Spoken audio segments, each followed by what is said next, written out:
तो hello friends, मेरा नाम है मानव। आज की इस वीडियो में मैं आपको कुछ टिप्स ऐसे बताऊंगा जिसका अगर आप यूज करते हैं तो आपका पुराना फोन एकदम नए जैसा चलने लगेगा, उसी स्पीड से।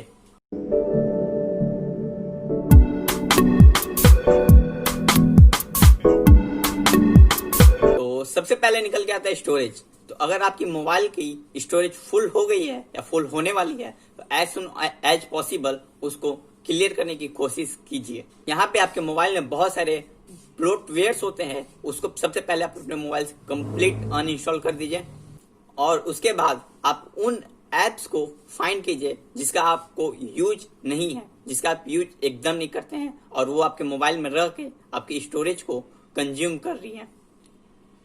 देन यहाँ पे सेकेंड पॉइंट निकल के आता है माइक्रो एसडी कार्ड।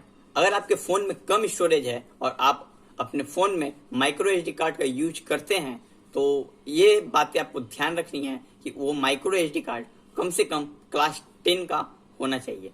आप अगर माइक्रो एसडी कार्ड पे देखेंगे तो उस पर लिखा रहता है ये कौन से क्लास का है, क्लास 4, 6 या 10। तो मैं आपको सजेस्ट करूंगा कि अगर आप क्लास 10 का यूज कर सकते हैं तो वो आपके फोन के लिए बहुत अच्छा होगा। तो थर्ड पॉइंट निकल के आता है लाइव वॉलपेपर। जी हाँ फ्रेंड्स, हम सभी को बहुत ज्यादा पसंद है अपने मोबाइल में तरह तरह के लाइव वॉलपेपर्स लगाना, चाहे वो होम स्क्रीन पे हो या लॉक स्क्रीन पे हो। बट ये बैकग्राउंड में रह के बहुत ज्यादा हमारे प्रोसेसर पे इफेक्ट डालते हैं और हमारी बैटरी को बहुत जल्दी ड्रेन करते हैं। तो अगर आप लाइव वॉलपेपर यूज करते हैं तो हो सके तो उसको अनइंस्टॉल कर दीजिए, उसको हटा दीजिए, उसके जगह पे कोई नॉर्मल वॉलपेपर लगा लीजिए। तो इससे आपकी फोन की स्पीड बहुत ज्यादा इंक्रीज हो जाएगी और आपकी मोबाइल का बैटरी हेल्थ भी बहुत ज्यादा इंप्रूव होगा। और समय समय पर कोशिश कीजिए कि अपने सारे बैकग्राउंड एप्स को क्लीन करते रहें और अपने रोम को फ्री करते रहें। यहाँ पे फोर्थ पॉइंट निकल के आता है एप्स को लेकर। कोशिश कीजिए आप उन एप्स को अनइंस्टॉल करने की जिसका आप यूज नहीं करते हैं या यूज करते भी हैं तो साल में 1 बार या 2 बार कभी कदार यूज कर लिए। तो आपको जिस टाइम जरूरत रहे उसी टाइम तुरंत इंस्टॉल कीजिए। वैसे भी फ्री का नेट है, फ्री का नहीं है मीन्स इतना सस्ता हो गया नेट, कभी भी आप उसको इंस्टॉल कीजिए और तुरंत यूज कीजिए। और कोशिश कीजिए किसी भी ऐप का लाइटर वर्जन यूज करने की, जैसे कि फेसबुक लाइट, यूट्यूब गो। देन बहुत सारे ऐप्स का लाइटर वर्जन है, वो आपको आपकी स्टोरेज को कम कंज्यूम करते हैं और सेम काम करते हैं। आप उन एप्स को सीधे वेबसाइट से भी एक्सेस कर सकते हैं। तो कुछ एप्स रहती हैं जिनको आप वेबसाइट से एक्सेस करें या ऐप से एक्सेस करें उसके फंक्शन एक ही रहते हैं। तो कुछ एप्स को आप वेबसाइट से डायरेक्ट भी एक्सेस कर सकते हैं। तो यहाँ पे जो फिफ्थ पॉइंट निकल गया था वो है लॉन्चर्स को लेके। तो आप सभी को तो बहुत ज्यादा पसंद है तरह तरह के अपने मोबाइल में लॉन्चर्स यूज करना और उसको कस्टमाइज करना अपने हिसाब से।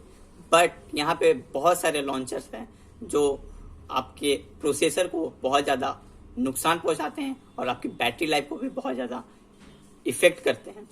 और कोशिश कीजिए यहाँ पे अपने मोबाइल के ही लॉन्चर्स को यूज करने की। अगर आपको तब भर भी थर्ड पार्टी लॉन्चर्स यूज करने हैं तो आप लाइटर लॉन्चर्स यूज कीजिए जिससे आपके प्रोसेसर और बैटरी पे उतना ज़्यादा इफेक्ट नहीं पड़ेगा। जो 7 पॉइंट निकल गया था वो है चार्जिंग को लेके। तो कई बार ऐसा होता है कि हम अपने मोबाइल को 50%, 60% चार्ज करते हैं और उस चार्ज को निकाल लेते हैं, फिर बाद में जब ड्रेन हुआ तब लगाएं। तो इसके जगह पे आप एक बार अपने मोबाइल को फुल चार्ज कीजिए और कम से कम 20% ड्रेन होने तक यूज कीजिए। ये नहीं कि 50% है तब ही उसको चार्ज में लगा दिए, कम से कम आपको 20% होने के बाद ही चार्ज में लगाना है। तो इससे आपकी बैटरी लाइफ बहुत ज़्यादा इंप्रूव होगी और आपके मोबाइल के प्रोसेसर को भी बहुत ज़्यादा एक बूस्ट मिलेगा। 8 पॉइंट निकल के आता है यहाँ पे अपडेट को लेके।